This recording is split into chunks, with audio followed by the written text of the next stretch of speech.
Oh man.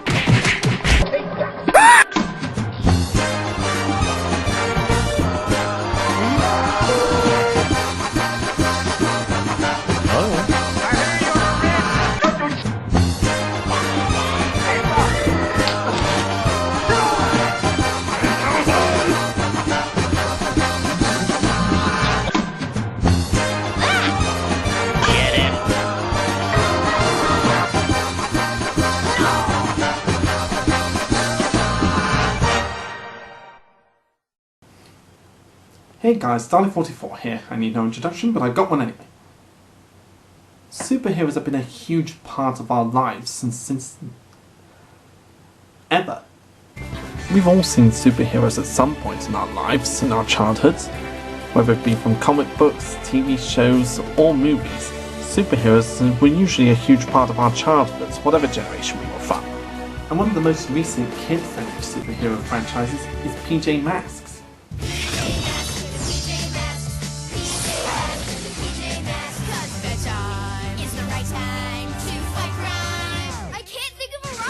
PJ Masks is an animated children's television series produced by Entertainment One, Frogbot, and Team TO. The series was based on the Les Pajares books from France. So how does the show work in terms of a superhero show? Well, to understand it a bit more, we'll have to look at the show itself.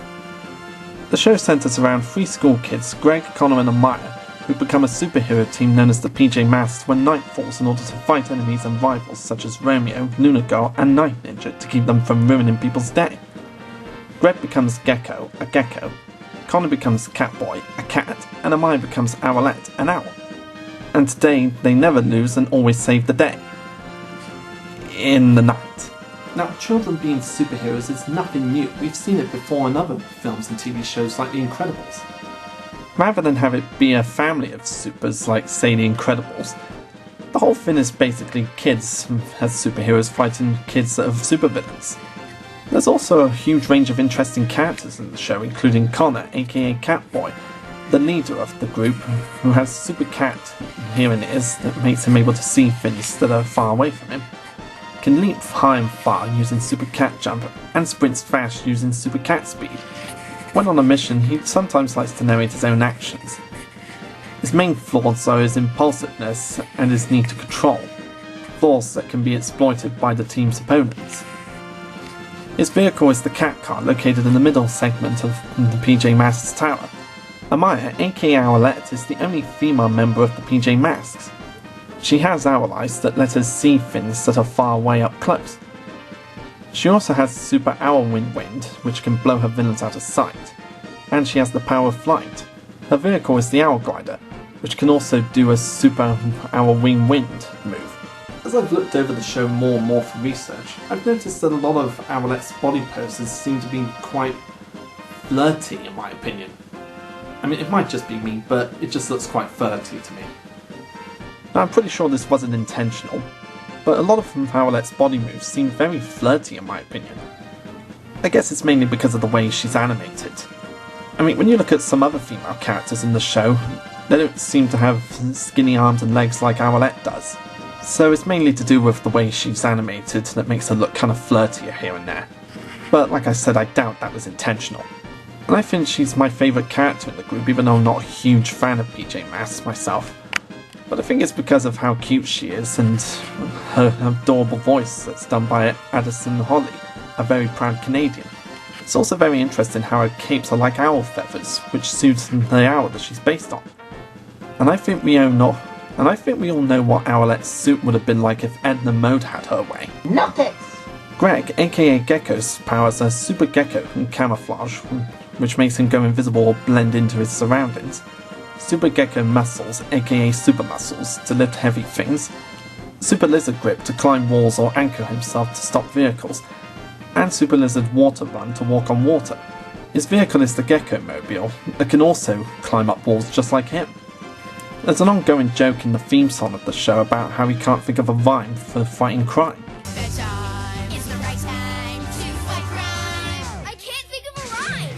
So he unintentionally made a rhyme for crime. That's hilarious. But what good are these superheroes if they don't have any villains to fight? And this show gives them plenty. The villains of the show include Romeo, a mad scientist who comes up with a variety of inventions from his mobile lab and dislikes the PJ Masks.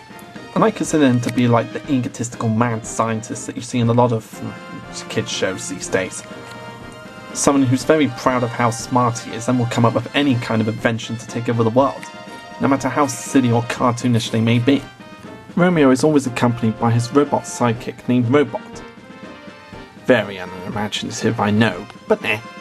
Robot's the typical lackey who does his master's bidding and acts like a typical robot.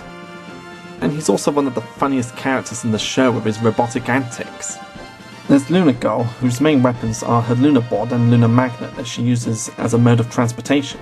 She's basically the spoiled brat villain who likes everything she sees and just wants to take stuff for herself, no matter what it be.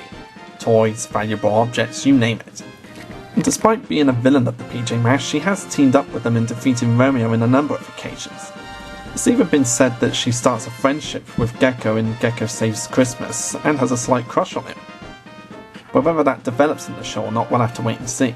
So she's the sort of villain that will always go head to head with the PJ Masks whenever she can, but does team up with them when it suits her interests. Luna Girl is always joined by her swarm of moths, who are her minions. Even though they do her bidding, they really do dislike the way she treats them from time to time. The third main villain of the show is Night Ninja, a ninja with his team of ninjalinos who go about ruining people's day by gloating about how marvellous and evil he is.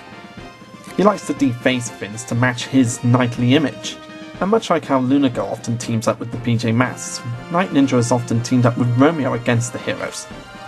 But their different personalities always get in the way and prevent them from winning. His ninjalinos are small purple ninjas that talk in their own silly language.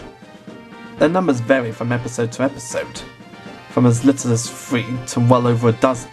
As the show went into its second season and third season, they started to introduce more characters to the show, including PJ Robot, a robot that Romeo created to infiltrate PJ Masks' HQ. However, PJ Robot decided to be a PJ Masks rather than the villain's sidekick. He joined the team in Season 2 and spends most of his time inside HQ as mission control for the PJ Masks. There's Armadillo, an armadillo-like boy who wants to be a hero, but his being inexperienced causes him to mess up.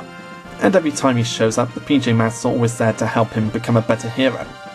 But he can be easily manipulated by other villains, including Romeo, and doesn't always know right from wrong. But luckily the PJ Masks are always there to help him out and guide him in the right direction. It's Anne Yu, a samurai girl who uses a magic flute as a weapon or to fly. She's a local resident of Mystery Mountain in the show, and has helped out the PJ Masks on a number of occasions whenever Night Ninja attempted to take over. The second season also brought us a new team of villains known as the Wolfie Kids, a trio of werewolf siblings named Rip, Howler and Kevin who ride in a car called the Wolf Wheels. They basically go about making a mess of things and stealing things that they want a lot. They even attempted to steal PJ HQ at one point. I sort of see the Wolfie Kids as like the gothy kind of kids that go around ruining everybody's fun and taking things for themselves. Except they don't speak in gothy type voices. There was also Motsuki, voiced by Tress MacNeille. Amazing, marvelous, stupendous, colossal, tremendous, gigantic, astounding, unbelievable, spectacular, phenomenal! And it's good, too. The first moth to go to the moon with Luna and receive her own powers from her master in Moon Madness. She has the power to send someone in the lunar fortress on the moon, and can also shoot moonbeams from her antennas to trap her victims.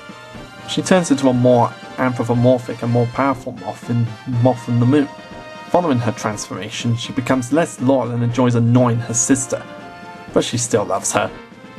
And I found it amazing to find out that Tress MacNeille herself voiced Motsuki. The show currently airs on Disney Junior and Tiny Pop here in the UK. What also makes this show stand out for the audience it's targeted for is the morals that they put in each episode. Yeah, in every episode, the PJ Masks, either one of them or two of them or even all of them, learn a valuable lesson at the end, which is really good to teach kids. Like, don't be jealous of someone else, always forgive someone no matter how annoying they can be, don't be impatient, and all that stuff. These sorts of messages would just be shoved down children's throats in most kids' shows and movies these days. But this one does it really subtly and in a way that isn't shoved in your faces. So it's a really good show to show kids if you want to teach them valuable lessons like this. and each episode has a moral that's similar to the kind of things that children go through nowadays. Another thing I love about this is that, to me, it seems like it takes inspiration from the 1960s Batman show with Adam West, mainly because of the characters' various catchphrases, the transitions that show the character's symbols similar to the Bat transition whenever there's a transition going on, silly wacky antics and wacky villains and all that sort of stuff. So it's like a toddler-friendly version of the Adam West Batman show, without Batman, and any of the other Batman characters. Well, obviously. So in conclusion, PJ Masks is a really entertaining children's show that I would recommend for any children. It's got great characters, great storylines, great morals and lessons to teach your kids, and it's just got great animation as well. PJ Masks is definitely one of those kids shows that's wacky, fun, and a lot of kids will get a lot of fun out of it. I suppose some adults who love Disney cartoons will get a few kicks from it too. So if you have kids or know someone that has kids, then I would definitely introduce them to PJ Masks. It's a kids show that deserves watching from children in this generation, and it's one of the best children's shows of this generation for young toddlers. I'm Dalek44, and I'll see you next time, folks.